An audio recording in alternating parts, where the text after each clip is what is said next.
예, 반갑습니다. 네, 반갑습니다. 물 한 잔만 마시고.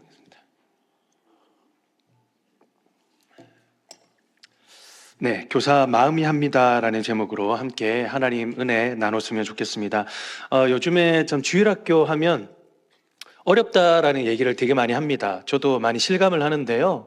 어느 학교 앞에 가서 전도를 하고 있었어요. 학교 안도 아니고 학교 밖에서 아이들에게 교회 나라고 전도를 하고 있었는데 갑자기 제 옆에 경찰차가 삐리리 오더니 딱 서더라고요. 그런데 경찰분이 딱 내리시는데 덩치가 저보다는 2배는 좀 커 보이세요. 근데 거의 뭐 표정이 마동석 같은 딱 표정으로 저를 째려보면서 이렇게 오시는데요. 제가 살짝 위축이 됐어요. 근데 그분이 와서 저한테 뭐라고 그러시냐면 저기요, 여기서 이러시면 안 됩니다 라고 이렇게 얘기를 하더라고요.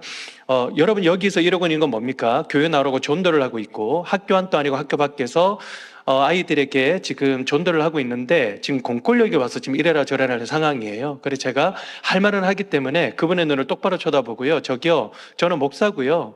학교 안도 아니고 학교 밖에서 종교의 자유가 있는 나라에서 지금 이 전도를 하고 있는데 공권력이 와서 지금 이래라 저래라 하시는 겁니까? 라고 얘기를 하려고 그랬습니다. 근데 그분이 바로 뭐라고 그러시냐면 여기서 누군가 전도를 한다고 민원을 놨다는 거예요. 보고를 해야 되기 때문에 말씀을 드려야 됩니다 라고 이렇게 얘기를 하길래 알겠습니다 라고 돌아서서 나오는데요. 정말 심장이 얼어붙는 듯한 느낌이 들었습니다. 와, 이렇게까지 됐구나. 와, 이렇게까지 힘들구나 라는 생각을 요즘 참 많이 하고 있습니다. 제 와이프가 푸른나무 재단이라고 학교폭력 관련 기관에서 일을 하고 있거든요. 그 대표님이 유퀴즈에도 나오셔가지고 본인의 간증 비스무리하게 하셨고 본인 아들이 학교 폭력을 굉장히 심하게 당해가지고 이 대기업 중력을 하시다가 다 내려놓고 그 단체를 만드셨는데요. 요즘에 부쩍 그 상담 요청이 많은 것 중에 하나가 뭐냐면 뭐 몇 년 전에 비해서는 뭐 말도 되지 않을 정도로 그 주제가 굉장히 부쩍 늘었대요. 뭐냐면 제가 교회 다닌다는 이유 때문에 아이들에게 왕따를 당합니다. 그리고 뭐 급식 시간에 제가 기도한다는 이유 때문에 아이들에게 조롱을 받았습니다. 그리고 주일날 아이들끼리 놀러 가는데 제가 교회 간다고 빠지는 바람에 아이들에게 제가 SNS에서 표적을 당했습니다. 이거 뭐 학폭입니까 아닙니까? 라고 묻는 질문이요, 엄청나게 많았다는 거예요. 제가 학교를 들어가서요, 그 아이들을 이렇게 만날 기회들이 종종 있는데 물어봅니다. 여기서 교회 다니는 사람 손 들어보라고.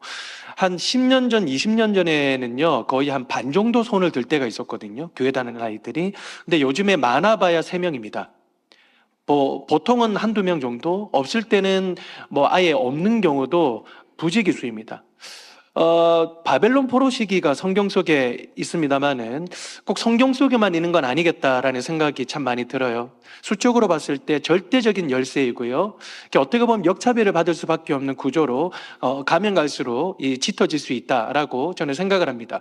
그래서요, 이 주일학교 아이들이 이 교회를 나오는 것이요, 전부 다 그런 건 아니겠지만 아이들에 따라서는 엄청난 용기를 가지고 교회를 나오는 아이들도 제법 있습니다. 나와서 막 까불랑거리고 그리고 말 안 듣고 뭐 반응 없고 표정 없고, 물론 그런 것들도 자 우리의 마음을 가슴 아프게 합니다만은 아이들에 따라서는 웬만한 희생을 감수하고서도 이 교회를 나오는 아이들이 저는 제법 많이 있다라고 생각이 됩니다. 그래서요, 오늘날 특별히 시간이 가면 갈수록 저는 이 아이들에게 진짜 믿음이 필요하다고 생각돼요. 이 진짜 믿음이 없으면요, 더 이상 살아남을 수가 없는 이 구조로 갈 수밖에 없다라고 생각이 됩니다. 그래서 오늘 우리들의 제자들, 또 이 자리에는 또 부모님들도 계실 텐데 우리들의 자녀들에게는요, 우리들이 제 1순위로 심어줘야 되는 건 뭐냐면 아까 우리 찬양했던 것처럼 뭐 자랑도 아니고 명예도 아니고 힘도 아니고 권력도 아니고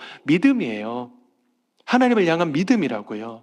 이 믿음이 아이들에게 제대로 심겨지면요, 그 어떤 세상 풍파와 어떤 유혹이 몰려와도, 그리고 혼미하게 하고 혼탁하게 하는 이 시대 가운데서도요, 정확하게 그 길을 걸어갈 수 있지만 아무리 힘을 많이 가지고 있고 그리고 아무리 돈을 많이 가지고 있고 스펙이 가득 찼는데 믿음이 없으면요, 이 무너질 수밖에 없다는 거예요. 그래서요, 우리 아이들에게 정말 최우선순위로 우리가 심겨줘야 되는 것은 바로 믿음입니다. 믿음이요. 여러분, 그러면 진짜 믿음을 가지게 되는 우리 제자를 누가 만들어내는가 라고 생각을 했을 때는 저는 우리 선생님들 역할이 굉장히 크다라고 생각을 합니다. 고린도 교회를 보면요, 참 여러모로 탈도 많고 여러모로 좀 어려움들이 많았잖아요. 그런데요, 그 교회를 향한 이 진단과 처방이 우리에게도 한번 적용을 해볼 수 있지 않을까라고 생각이 됩니다. 근데 그 교회를 향한 사도 바울 선생님의 이 진단과 처방이 뭐였냐면 1만 스승이 있었대요. 근데 아버지는 많지 않다. 그리스도 예수 안에서 내가 복음으로써 너희를 낳은 것처럼 너희는 나를 본받는 자가 되라 라고 이렇게 말씀을 했습니다. 그러니까 여러분, 다른 말로 하면요, 진단은 그리스도 안에서 스승이 많았다는 거예요. 근데 뭐가 없었다고 합니까? 영적 부모가 없었다는 거예요. 그래서 오늘날 우리들에게 필요한 처방이 뭐예요? 영적 부모 한 사람이 필요하다 라고 얘기를 하는 거예요. 그래서 저는요, 우리 선생님들을 보면요, 저 이 말씀 꼭 드리고 싶어요. 선생님 여러분, 하나님께서는 우리를 그냥 일반 교사로 부르신 것이 아니라 바로 영적 부모로 불러주셨다라는 말씀을 꼭 해드리고 싶어요. 어느 훌륭한 책에 써져 있는 훌륭한 글귀가 있어서 제가 가지고 왔는데 좀 읽어드리겠습니다. 어떤 마음을 품고 교사를 하느냐는 중요한 것 같습니다. 개혁자의 마음을 품고 교사를 하면 모든 사람들이 다 개혁의 대상이 됩니다. 선생의 마음을 품고 교사를 하면 모든 사람이 다 가르침의 대상이 됩니다.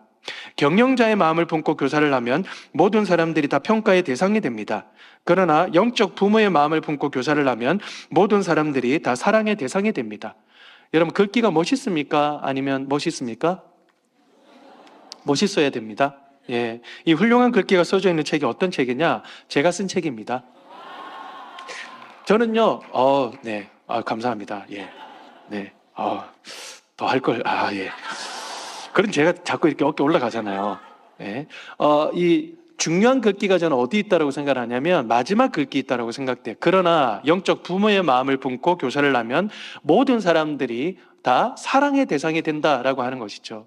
여러분, 영적 부모는요, 그 대상을 평가의 대상으로 보지 않습니다. 그냥 단순하게 가르침의 대상으로 보지 않습니다. 단순히 개혁의 대상으로 보지 않아요. 사랑의 대상으로 본다는 것이죠. 사랑의 대상으로. 이 사랑 안에는 무조건적인 사랑, 이 사랑 안에는 인간적인 사랑이 아니라 이 하나님의 사랑, 여러분, 이 하나님의 사랑의 대상으로 아이들을 본다는 거예요. 아이들이 잘났든 못났든 내 말귀를 알아듣든 못 알아듣든, 그리고 열심히 하든 그렇지 않든 세상의 기준으로 봤을 때 어떠하든 상관없이 사랑의 대상으로 본다라고 하는 것이 바로 영적 부모의 마음이다 라는 것입니다. 이 자리에는 우리 선생님들뿐만 아니라 주일학교 교사를 졸업을 하셨거나 아니면 한 번도 주일학교 교사를 안 해보신 분들도 이 자리에 앉아 계시는데요. 여러분, 꼭 주일학교 교사들만이 영적 부모로 지칭하지 않습니다. 여러분, 우리 모든 성도는요, 이 교회에 있는 모든 자녀들과 우리 선생님들과 우리 교회에 대한 영적 부모로 우리를 불러주셨다는 거예요. 여러분, 사도 바울이요, 수제자가 한 명 있었습니다. 누굴까요? 성이 디시예요. 어느 디시인지는 모르겠는데, 네? 디모데를 지칭을 할 때 뭐라고 지칭을 했어요? 나의 아들이라고 지칭을 했어요. 피 한 방울 섞이지 않았습니다. 사도 바울은 자기 인식은 분명했어요. 나는 영적 아비다. 너는 나의 영적 자식이다. 라고 하는 인식이 분명했습니다. 분명했습니다. 나중에 영상을 보게 될 텐데요. 그 CGN TV라고 하는 곳에서 PD님이 저를 찾아오셨는데, 목사님 책을 읽으니까 오늘날의 유일한 대안은 영적 부모다라고 그렇게 써놨던데, 목사님 그거 너무 좀 진부한 얘기 아닙니까? 라고 이렇게 묻더라고요. 그래서 제가 아닙니다라고 제가 항변을 계속했는데, 그분이 그러면 증거를 좀 보여줄 수 있냐라고 하길래, 어떤 증거요? 그러니까 그런 선생님이 있는지 얘기를 해달라. 그래, 저와 함께 했던 우리 선생님들을 소개를 해드리고, 건너 아는 우리 선생님들을 소개를 해드렸는데요. 그래서 제 책 제목을 딴 그 교회학교를 부탁해라고 하는 다큐멘터리가 지금 유튜브에 올라와 있습니다. 거기 보니까요, 전국에 계시는 우리 선생님들이 계세요. 근데 그 선생님들이 나이가 어리신 분들도 계시지만 나이가 많으신 분들도 계세요. 근데 그분들의 공통점이 딱 두 가지가 있습니다. 오늘날에도 믿음을 가진 그 영적 자녀들을 낳고 있다는 거고요. 두 번째, 그들은 바로 영적 부모라고 하는 것이죠. 오늘날에도 우리에게 필요한 것은 바로 영적 부모입니다. 제가 어렸을 때 다녔던 교회는 여러모로 좀 레전드 교회로 꼽히는데요. 제 자랑이기도 하고, 그 교회는 주일학교 아이들이 그 재적수가 아니라 출석수가 2만 명이었습니다. 그러니까 주일날에 아이들이 2만 명을 교회로 오는 거예요. 대로변에 있는 교회이기 때문에 그 대로를 건너서 아이들이 이렇게 교회를 와서요. 깃발을 들고 내리는 이게 녹색 어머니 같은 그런 분들만 해도 한 100분이 넘으셨습니다. 뭐 책들마다 소개를 많이 하고 있었고 탐방을 많이 갔어요. 그래서 제 주위에 분들이 제가 부산에 서울로 올라왔을 때 탐방을 되게 많이 가셨습니다. 내려가기 전에 저한테 보고하고 내려가자. 이번에 가는데 너무 기대돼요. 어떤 교회 조금 말씀해 드릴게요. 라고 내려갔다 올라오시는 분들의 평가가 열이면 7, 8명이 똑같았습니다. 뭐라고 그랬냐면 끔찍했다. 거기는 교회도 아니다. 그리고 거기는 예를 들면 어떤 뉘앙스냐면 별점 5개 중에 마이너스 별점은 없냐. 악평을 쏟아붓는 분들이 많았거든요. 그래서 저는요, 이유를 따져 묻지 않았어요. 왜냐하면 제가 어렸을 때만 해도 좀 기괴한 것이 몇 가지가 좀 있었습니다. 교회 정문을 딱 들어서잖아요. 그러면요, 검은 원피스를 입고 계시는 여전도사님들이 정문에 한 줄 딱 도열해 계세요. 그럼 한 손에 뭐를 들고 계시느냐? 자를 들고 계시는 거예요. 이분들은 뭐를 하실까요? 들어오는 여성분들의 치마 길이를 재셨습니다. 만약에 무릎 위로 몇 센치 올라오면 바로 불호령이 떨어졌어요. 집사님, 바지 갈아입고 올까요? 아니면 지옥 갈 거예요? 선택하세요. 그럼 반 정도는 이제 집으로 돌아가시고, 그리고 반 정도는, 전도사님, 집에 갔다 오면 3, 4시간에 걸려 주일 성수를 못하면 그럼 좋을까요? 사무실로 가보세요. 바지 쌓여 있으니까. 여러분, 늦게 가면 늦게 갈수록 뭐가 없을까요? 황금 사이즈가 없는 거예요. 그러니까 허리 이렇게 늘어나 있고 다리를 질질 끌고 올라가는 뒷모습이 아직도 선합니다. 그때 검은 원피스를 입고 계시는 여전사님 중에 한 분이 저희 어머니셨거든요. 제가 자로 굉장히 많이 맞았던 기억이 많이 납니다. 그리고 본당에 올라서면요, 이 강대상을 중심으로 해서 장의자가 딱 반으로 갈려 있습니다. 딱 발려 있는데 어떻게 갈려 있냐면 남성석, 여성석에 따로 분리가 돼 있었어요. 남자는 무조건 남성석에, 여자는 무조건 여성석에 앉아야 됩니다. 그래서 저희 어렸을 때 뒤에서 딱 보면 정확하게 반으로 갈려 있었거든요. 야, 이거는 홍해의 기적이다라고 저희들이 항상 그렇게 불렀는데요. 아무리 사랑하는 부부라도 서로 손을 잡고 올라와도 예배 시간에 서로 떨어져서 앉아야 되는 거예요. 그러니까 여러분, 늦게 왔는데 자리가 없어요. 그러면 어떤 역사가 일어납니까? 어떤 분은 대각선 제일 끝에, 어떤 분은 대각선 제일 앞에 이렇게 앉아야 되지 않습니까? 그렇죠? 근데 저는 이제 그때 당시만 해도 저 국률의 마음으로 그 부부를 바라봤거든요. 아무리 교회라도 사랑하는 부부를 서로 떨어뜨리면 되나라고 생각을 했는데 제가 결혼을 하고 한 10년 가까이 되다 보니까 꼭 그건 나쁜 건 아니었겠다. 라고 생각이 되는 거는 왜인지는 모르겠습니다. 제가 개척하기 전에 이전에 있던 교회는요, 2층이 본당이었고 1층이 학교였습니다. 그래서 미로처럼 막 복잡했거든요. 그래서 2층에서 내려오면 1층에서 걷는 사람은 이제 서로 얼굴을 보지 않으면 누가 누군지를 몰라요. 근데 말소리를 들으면 누가 누군지를 아는 거죠. 그래서 제가 1층에서 이렇게 왔다 갔다 하다가 이제 예배 끝나고 축도도 안 끝나고만 나오시는 부부들이 계시거든요. 그러면요, 거의 한 100분이면 100분 싸우시는 거예요. 축도 전에 나오시는 분이면. 그러면 막 위에서 갈구시면서 내려오시는 분들이 많아요. 특별히 여성분이 남성분을 많이 갈구십니다. 여보, 벨 소리 좀 해놓으라니까. 목사님, 이 여보만 보는 거 안 보여? 여보 좀 졸지 좀 마. 목사님 여보만 보면서 설교하고 있어. 창피해 죽겠어. 아유, 그만해. 누가 들어. 우리 축도하기 전에 나왔는데. 막 그러면서 싸워요. 그러면요, 1층에 딱 마주 서잖아요. 그러면 제가 집사님 안녕하십니까 이렇게 인사하면요, 그렇게 막 화를 내시던 그 여집사님이 갑자기 천사의 얼굴로 샬롬. 그러면 이제 옆에 있는 남성분이 막 화를 내시기도 하고 더 상처를 받으시기도 하고, 그래서 오늘날에도 한번 적용을 해봐도 되겠다라는 생각을 많이 하게 됩니다. 그리고요, 율동하고 이럴 때 되게 즐겁거든요. 아이들이 막 율동하고 그런데 너무 즐겁잖아요. 그때 당시에 워십, 율동, CCD 이런 것들이 있었는데 그 1절 못 부르게 하고요. 어린이 찬송가 그런 것들이 있었음에도 불구하고 1절 못 부르게 했습니다. 유치부 아이들을 대상으로 영유아부도 마찬가지고요.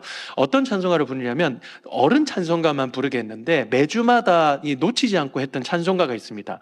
어떤 찬송가 있냐면 주일학교 애들 앉혀놓고 맨날 고통의 멍에 벗으려고 이렇게 낭낭한 목소리로 찬양을 하거든요. 여러분, 애들이 고통을 알까요? 알 수 있겠죠. 그렇죠? 어린이집 유치원 가는 거 어디 쉽겠습니까? 그렇죠? 엄마 잔소리 1시간 들어보세요. 귀에서 피가 나지 않겠습니까? 그렇죠? 근데 멍해라는 단어 모르잖아요. 그죠? 그리고 이 찬양할 때 메들리처럼 함께 붙여서 하는 찬양이 있는데 그게 뭐냐면 무거운 짐을 나홀로 지고 견디다 못해 쓰러질 때. 여러분, 이거 애들한테는 학대 아닙니까? 애들이 짊어져가는 짐이 얼마나 무거웠으면 견디다 못해 내버려 둡니까?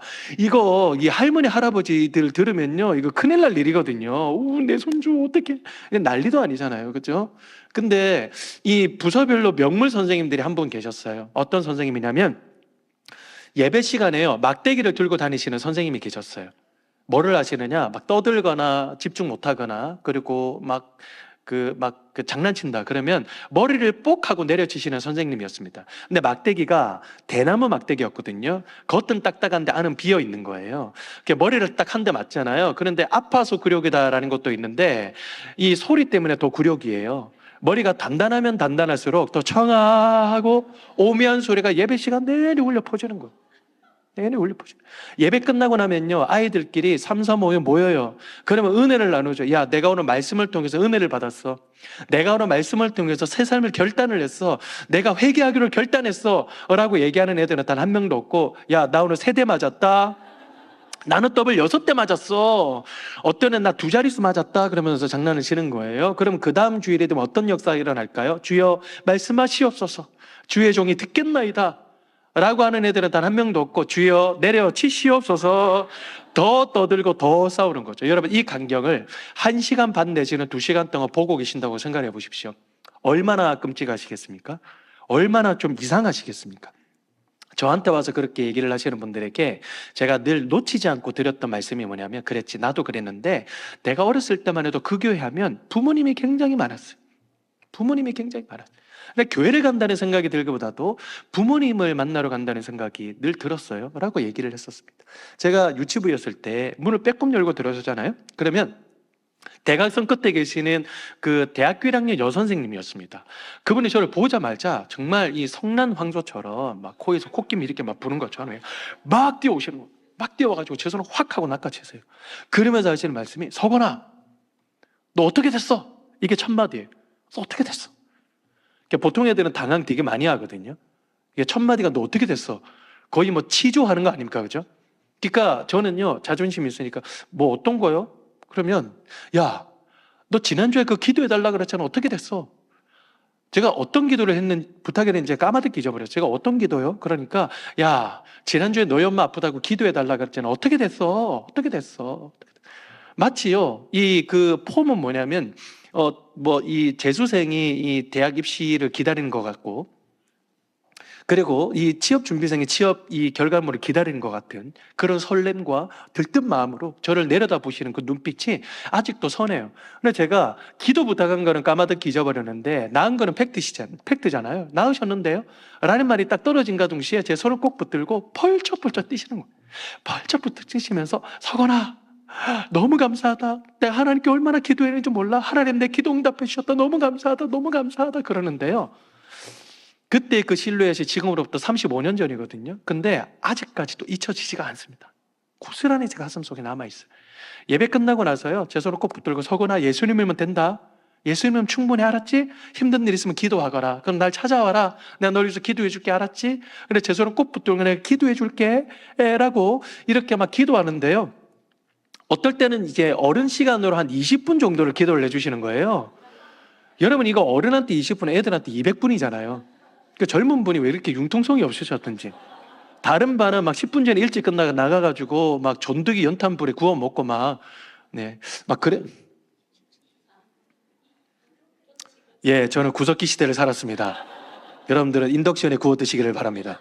하여튼 막 냄새가 솔솔 막 들어오고 막 그런 느낌이 들잖아요. 그럼 얼마나 화가 나겠습니까? 근데요, 이제 딱 기도 끝나고 나가잖아요. 그러면 그분의 심장에서 울려 퍼지는 뭔가 뜨거운 심장이 이 맞잡은 손과 손에 이어서 제 심장까지 흘러와서요, 흘러가는 느낌이 드는 게 아니라 고이는 듯한 느낌이 들어요.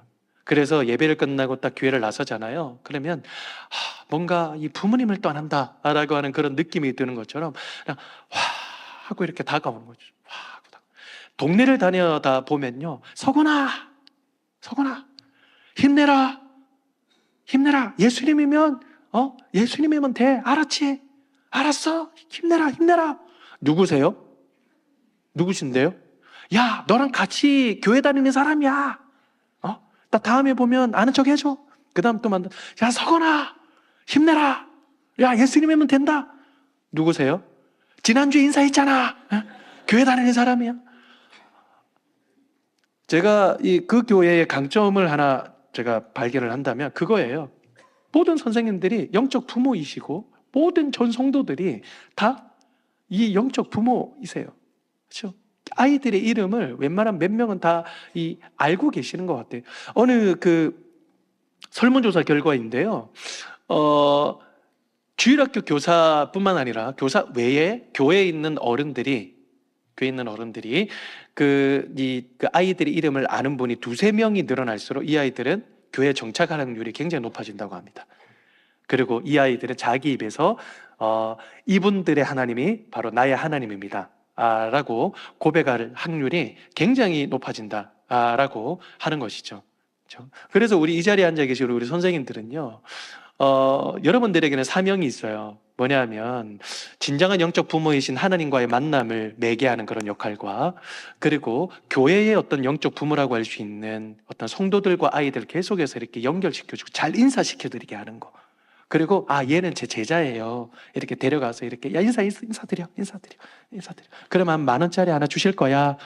양심이 있으시다면 뭐 이런 식으로 계속 이렇게 연결을 시켜드리는 거, 그것도 저는 교사의 하나의 역할이다라고 생각을 합니다. 여러분들은 일반 스승 중에 한 사람입니까? 아니면 영적 부모이십니까? 영적 부모이십니까?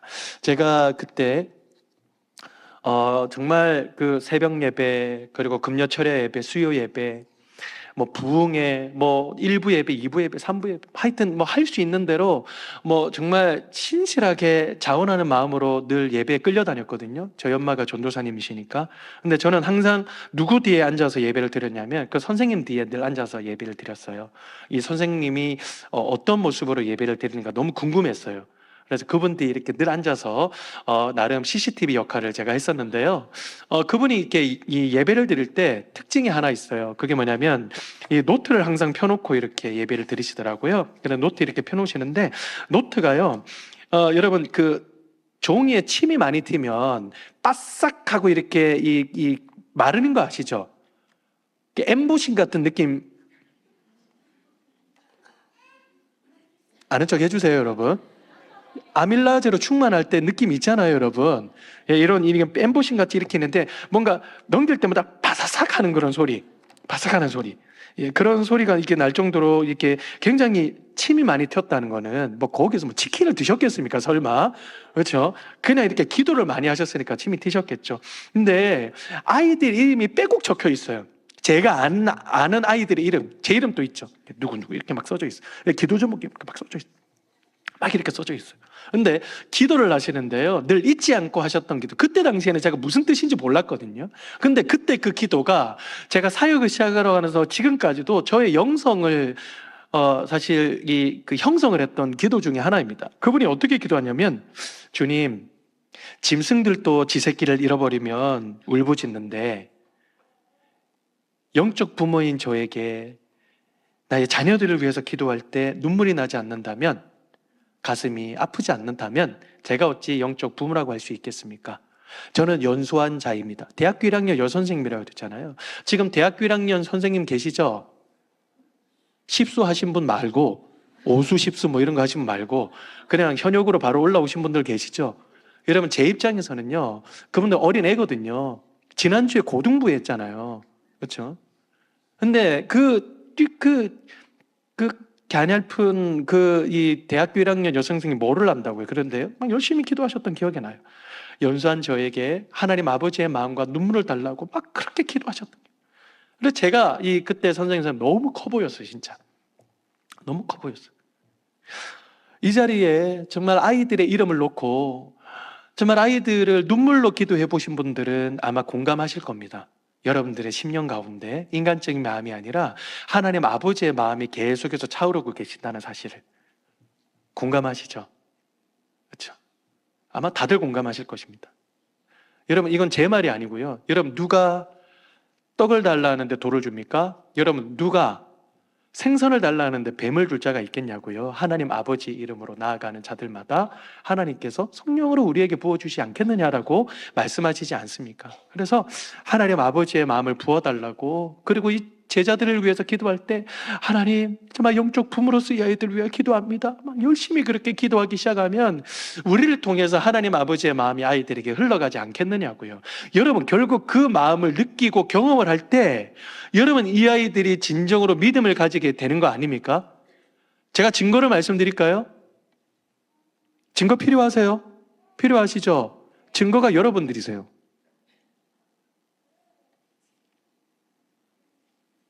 다 그 사랑을 받았기에 이 자리에 앉아 계시는 거 아닙니까? 제 말 맞습니까? 아니면 맞습니까? 네, 만장일치로 맞다고 해주셔서 표정은 조금 이상하지만 네, 그렇게 해주셔서 너무 감사드립니다. 네, 그 마음이 흘러가야 결국은 이 아이들이 살게 되어 있다고요. 우리가 그래서 산 사람들 많이 있지 않습니까? 아마 이 자리에는요, 선생님의 이름도 기억 안 나시는 분들도 계실 거예요. 선생님의 얼굴도 가물가물하신 분들도 아마 계실 수도 있습니다. 그러나 그분들을 통해서 받았던 이 하나님의 사랑, 하나님의 온기, 하나님의 말씀, 고스란히 남아있는 그런 경험을 가지신 분들이 아마 제법 있으실 것입니다. 여러분, 우리 제자들도 여러분 마찬가지일 겁니다.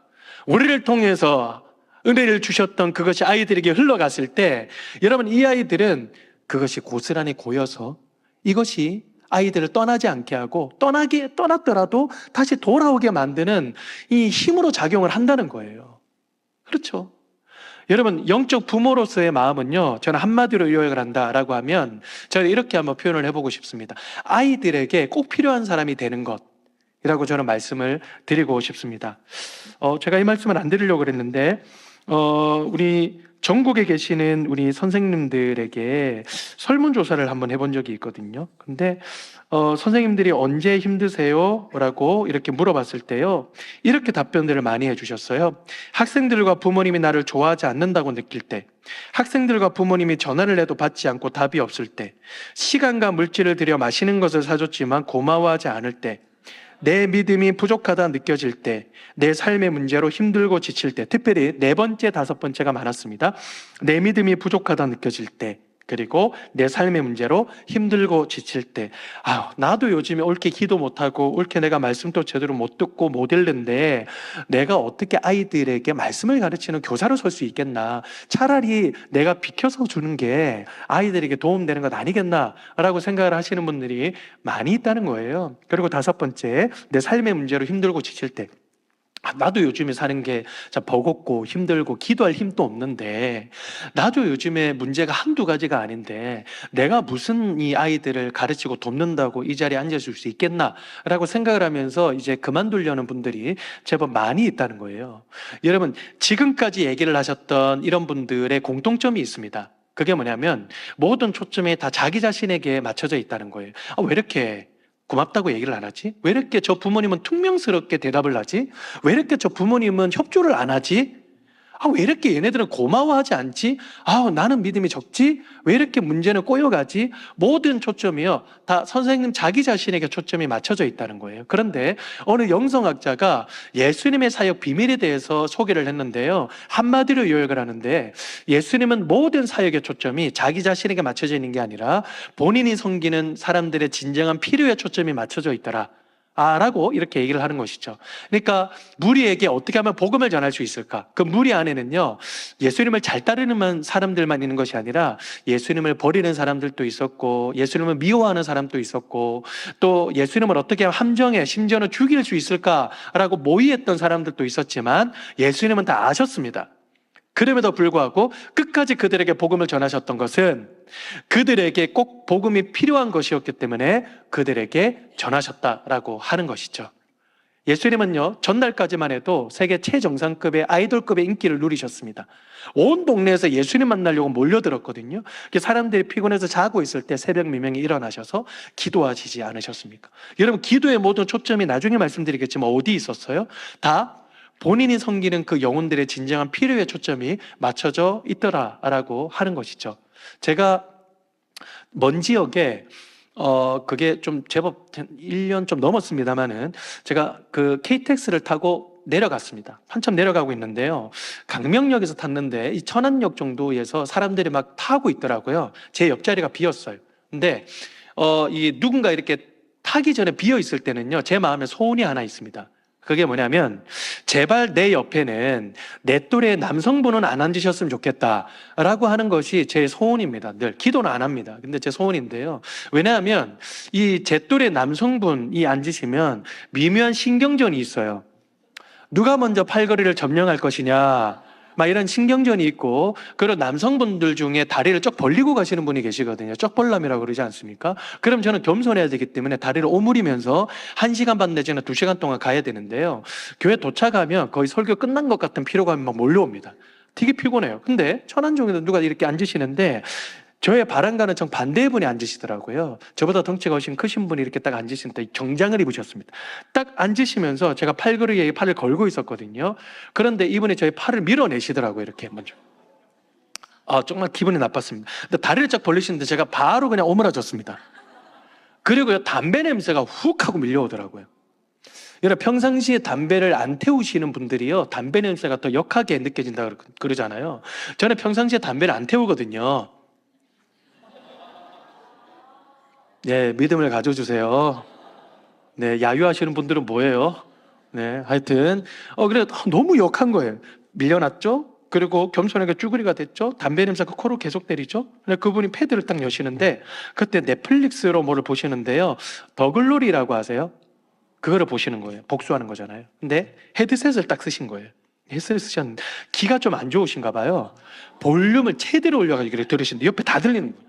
클라이막스를 보시는지 어떤 대사가 이렇게 들리냐면, 옆에 앉아 있는데, 너 죽어! 너 죽으라고! 막 이런 소리가 막 계속 밀려났죠? 쭈그리가 됐죠? 담배 내서 코를 때리죠? 옆에서 계속 죽으라고 외치죠? 좀 있으면 제가 나가 설교해야 되죠? 주님, 어떻게 하면 좋을까요? 항상 기도를 하고 있는데 지혜를 주셨어요. 말씀을 읽으면서 내려가라 라는 지혜를 주셨어요. 여러분, KTX 이렇게 타시잖아요. 그러면 성경을 읽으세요. 꿀팁입니다. 진짜 집중 잘 돼요. 진짜 은혜로워요. 정말 은혜로워요.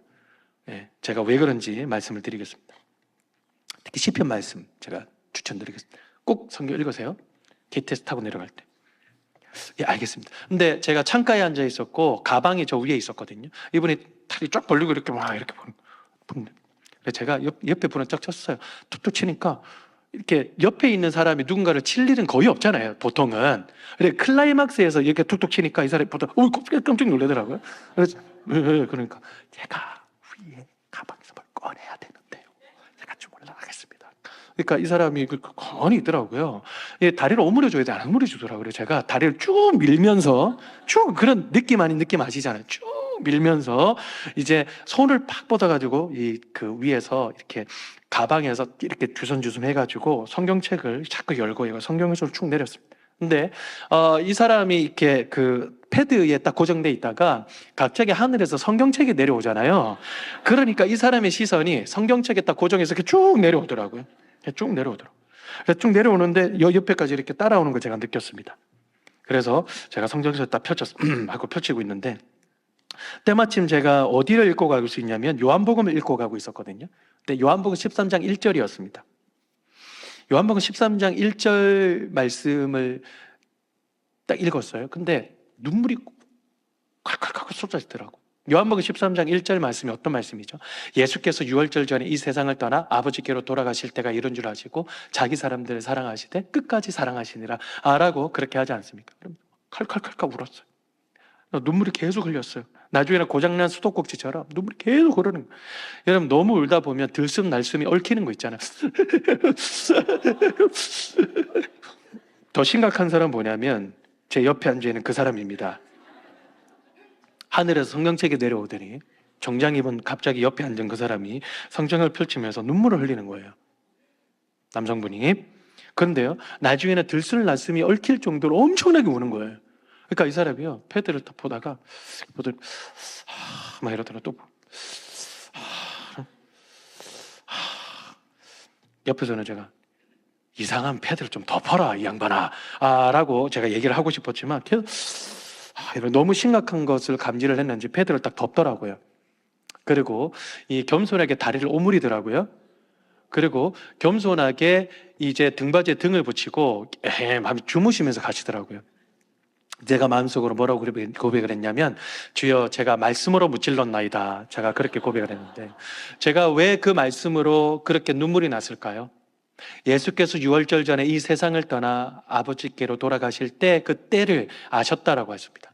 여러분, 그때가 어떤 때냐면 곧 있으면 로마 병사들에게 잡혀가지고 사람들에게 수모를 당하고 조롱을 당하고 침뱉음을 당하고 매맞음을 당하고, 그 다음에 이제 곧 있으면 십자가에 죽으실 것이라는 것이 예수님은 아셨다는 거예요.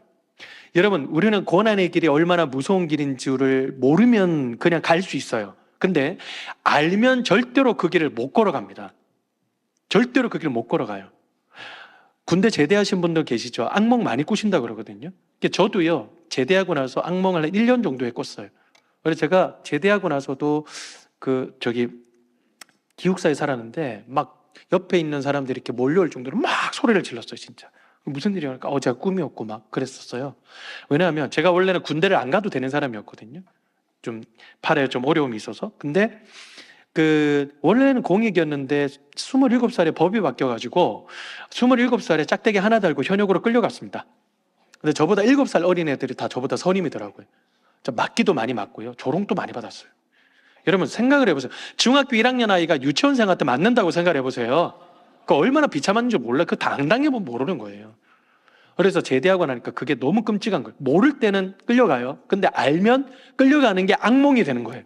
근데 예수님은 다 훤히 보셨음에도 악몽이심에도 불구하고 그 길을 걸어가셨습니다. 예수님은 억울하셨어요. 진짜 억울하셨죠. 죄가 없으셨어요? 하나도 없으시지 않았습니까? 그렇죠? 근데 그 죄인들이 죽는 그 십자가에서 죽으셨다는 겁니다. 제가 교목을 하고 있을 때 교무실을 뚝뚝 두드리면서 어떤 한 여학생이 찾아왔습니다. 고등학교 1학년 여학생이었는데요. 걔가 목사님, 저 제자훈련 탈퇴할래요. 그리고 저 하나님 싫어요. 하나님 너무 불공평해 그러더라고요. 앉아봐라. 무슨 일이냐? 라고 이렇게 얘기를 하니까 그 친구 하는 소리가, 목사님, 하나님 진짜 불공평한 것 같아요. 왜? 자기 라이벌인 여학생이 한 명 있대요. 근데 걔를 가만히 보니까 걔는 지가 먹고 싶은 거 아무거나 먹어도 살이 안 찌는 체질이래요. 살이 안 찌는 체질. 근데 자기는 물만 마셔도 살이 찌는 체질이라는 거예요. 근데 제가 걔가 기숙사에 있을 때 가만히 관찰을 했거든요. 근데 걔는 물만 마시는 게 아니라 뭐를 물처럼 먹더라고요. 귤을 한 박스를 갖다 놓고 거의 다 먹습니다. 여러분, 육개장 안 먹습니다. 그 다음 순댓국 안 먹어요. 그리고요, 뼈해장국 이런 거 안 먹습니다. 피자, 치킨 이런 거 안 먹는데요? 라고 하더라고요. 그런데 귤을 한 박스를 다 먹어요. 여러분, 그게 그겁니다. 여러분, 그렇죠? 걔는 억울한 게 아니에요. 더 글로리가 중요한 게 아니라, 더 칼로리가 중요한 것이죠. 그죠? 근데 진짜 예수는 오러가셨어요. 그리고 자기 사람들을 사랑하셨대요. 자기 사람들이 누굽니까? 제자들이잖아요. 그렇죠? 제자들은 다 예수님 잘 따르는 사람이었습니까? 예수님 다 떠나는 사람들이었죠. 어떤 수제자는 부인하고 조주까지 할 사람 아닙니까? 그렇죠? 예수님 모르셨어요? 다 알고 계셨죠. 만약에요, 그냥 가정입니다. 만약에 드라마를 쓴다면, 제가 만약에 그 예수님이었다면 십자가에 걸어가야 돼요. 그러면 저는 가겠어요. 가겠는데 제자들부터 먼저 못 받고 나서 그 다음에 제가 죽을 겁니다. 여러분, 3년 동안 허송세월 한 거잖아요. 예? 동고동락하면서 얼마나 먹이고, 예? 얼마나 책임지고 얼마나 사랑했습니까? 근데 그 필요할 때 다 버리고 도망간다? 여러분, 이거는 제자의 길을 떠나서 인간의 길을 포기한 거예요. 예수님 모르셨어요? 예언하셨잖아요. 야, 너 부인한다? 예언하셨잖아요. 근데 그들을 사랑하시되 끝까지 사랑하시니라 라고 그렇게 말씀하시지 않으십니까? 왜? 모든 섬김의 필요가 예수님 자신이 아니라 예수님이 섬기는 그들의 진정한 필요에 초점이 맞춰져 있었기 때문이라는 것이죠. 그래서 예수님의 기도가 요한복음 17장에 보면 쭉 펼쳐집니다. 여러분, 기도의 초점이 어디다 맞춰져 있어요? 나 이렇게 힘든 게 못 걸어가겠습니다. 이 제자들 내가 얼마나 잘 길러놨는데 이것도 못합니까? 막 그런 분노와 절망과 회의감이 아니라 모든 기도의 초점이 다 제자들의 진정한 필요의 초점에 맞춰져 있어요. 아버지, 나는 이 세상을 떠나 아버지께로 가오나 그러나 이 세상에 남아있는 이들을 위하여 내가 비오니, 이들을 진리로 거룩하게 하옵소서. 아버지의 말씀은 진리니이다. 모든 기도의 초점이 다 여기에 맞춰져 있다는 거예요. 우리 선생님들 얼마나 수고가 많으십니까? 얼마나 노고가 많으십니까? 라고 제가 말씀을 드리기가 싫어요. 너무 자존심이 상해요. 너무 마음이 아파요. 저는 이렇게 여쭤보고 싶습니다. 여러분, 얼마나 영광스러우십니까? 예수님이 걸어가셨던 그 길과 부름받은 우리의 길이 다르지 않다는 이 사실. 여러분, 하나님은요, 아무나 교사의 자리로 부르시지도 않고 세워주시지도 않습니다. 하나님 안 하시겠다 그러면 안 하는 거예요. 하나님이 세워주셨다 그러면 하나님이 세워주시는 거예요. 그 영광스러우신 하나님이 이 세상과 비교할 수 없는 이 성경 말씀과 복음을 전할 수 있는 그 교사의 자리로 우리를 불러주셨다는 이 사실과 이 은혜가 여러분 얼마나 영광스럽습니까? 영광스럽다는 것은 무겁다는 뜻입니다. 그 어떤 바람이 불고 그 어떤 것과 비교를 해도 비교할 수 없을 정도로 무거운 사명이라고 하는 것이죠. 여러분, 우리들이 받았던 이 은혜와 이 사랑, 여러분 이것이 얼마나 영광스럽고 감사한 일입니까? 가끔씩은요, 저도 이제 목사입니다마는 힘든 일 많습니다. 어려운 일 많아요. 그렇지만 때로는 하나님 앞에 나가서 하나님, 자격 없는 자를 하나님께서 이 자리로 불러주셔서 저를 사용해 주셨는데 저였다면 저를 부르지 않았을 것입니다. 그러나 살아계신 하나님께서는 저를 다 아시면서 그 귀중한, 어떨 때 보면 저보다 훨씬 더 믿음이 좋아 보이는 그런 성도들에게 말씀을 전하게 한 이 자리로 저를 불러주셨다니요. 하나님 너무 감사합니다. 여러분, 교사도 마찬가지 아닙니까? 네? 하나님께서 우리를 불러주셨다는 그 사실, 예수님이 걸어가셨던 그 길과 우리가 걸어간 이 길과 다르지 않다는 그 사실, 여러분 그것이 얼마나 영광스럽습니까? 그래서 여러분, 하나님 아버지의 마음으로 우리들은 할 수 있습니다. 아이들 길러낼 수 있습니다. 자라나게 할 수 있습니다. 마지막으로요, 아까 말씀을 드렸던 기독교 방송국에서 이제 저랑 같이 기획을 했던 다큐멘터리 중에 한 장면만 제가 따왔는데요. 그 선생님이 좀 기억에 많이 남아서 그것만 편집해서 가지고 왔습니다. 보고 마무리하도록 하겠습니다. 맞은 교회 학교. 우리에겐 무엇이 필요할까요?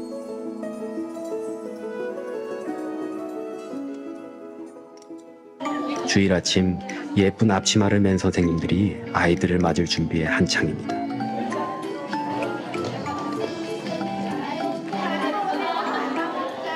(4세) (5세) 어린이들을 위한 유아부 예배.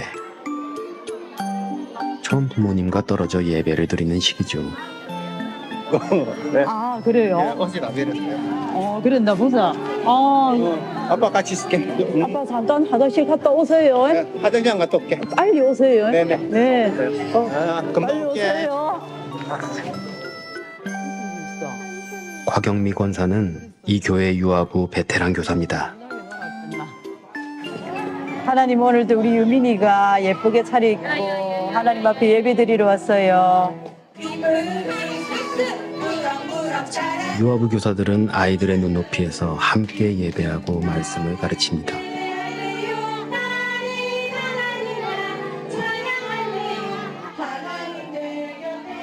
곽영미 선생님은 19년째 아이들을 섬기고 있죠.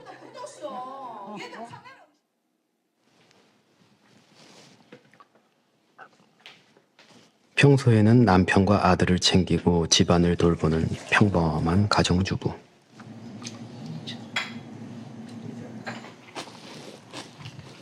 사실 그녀가 오랜 시간 유아부에 헌신할 수 있었던 데는 특별한 이유가 있었습니다.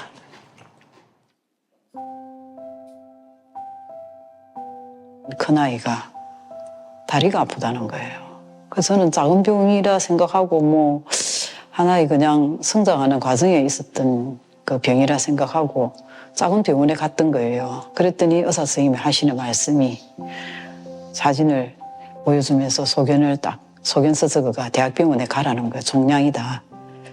뼈암, 골육종. 가장 그 암이 독한 암이다더라고요. 첫째 딸 소연이는 밝고 건강한 15살 소녀였습니다.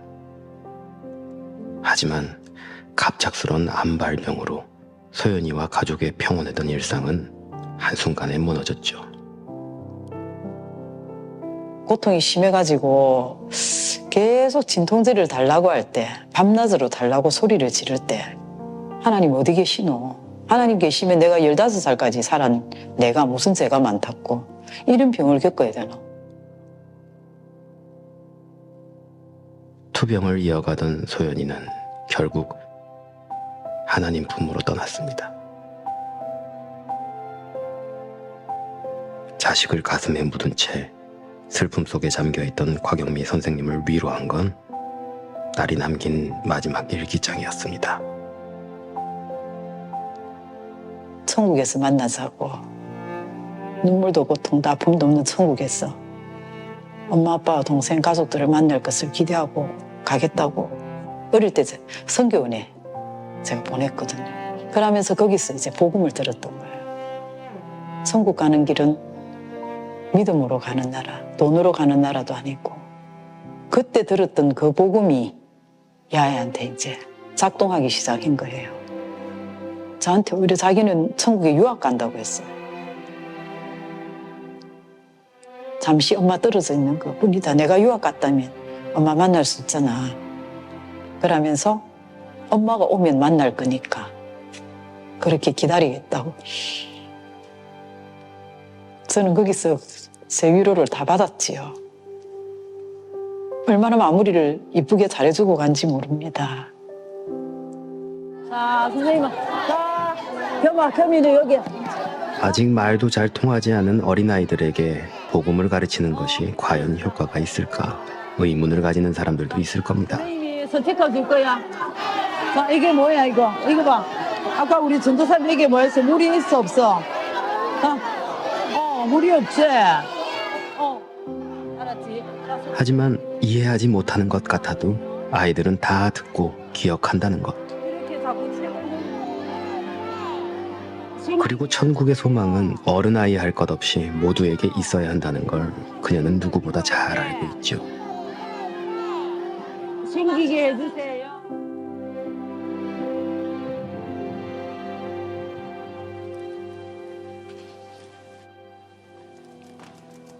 딸 소연이가 어린 시절 들었던 복음.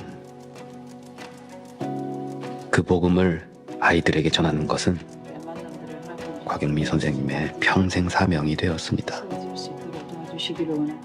내일은 행복한 주일, 아버지 부모님들이 기대하는 마음으로 아이들을 꼭 데리고 나올 수 있도록 하나님 인도하여 주시옵기를 원합니다.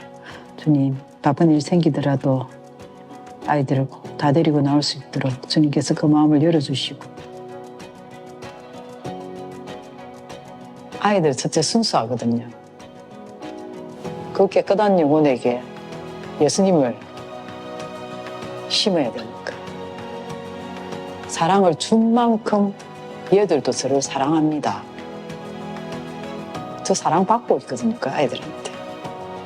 그래서 너무 행복하기 때문에 힘들지 않았던 거 다 그런 거예요.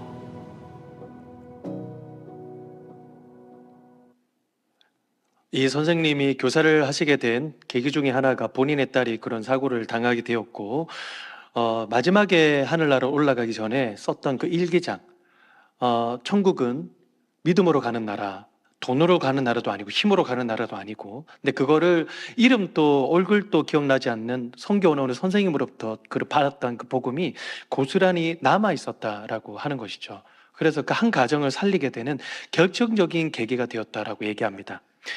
선생님들은 가끔씩 이런 얘기를 합니다. 목사님, 주일학교 교사라고 해봐야 뭐 기껏 아이들이랑 같이 예배 드려주고, 그리고 여름 성경학교 수련회 캠프 때 함께 있어주고, 또 아이들이 서 기도해주고, 그리고 신방 가지고 이게 전부인데 뭐 우리가 뭘 할 수 있겠습니까? 라고 얘기하시는 분들이 계세요. 여러분, 그게 전부예요. 그게 전부라고요. 아이들과 함께 예배하고, 함께 울어주고, 기도해주고, 신방 가고, 아이들 이름 불러주고, 아이들이 관심 기울여주고, 아이들을 위해서 울어주는 거. 여러분, 이것이 아이들에게는요 고스란히 다 들어가게 되어 있습니다. 이런 영적인 사랑과 영적 추억들이 쌓이기 시작했을 때 이것이 하나님을 떠나지 못하게 하고 잠시 떠났더라도 다시 돌아오게 만드는 그런 원동력이 되게 될 줄로 믿습니다. 마지막으로 선생님 여러분, 하나님 아버지의 마음을 품고 그 아픈 마음과 그 눈물을 가지고 여러분들에게 맡겨준 그 제자들에게, 그리고 이곳에 있는 우리 다음 세대를 품으시는 우리 모든 성도님들도 꼭 필요한 영적 부모가 되어 주십시오.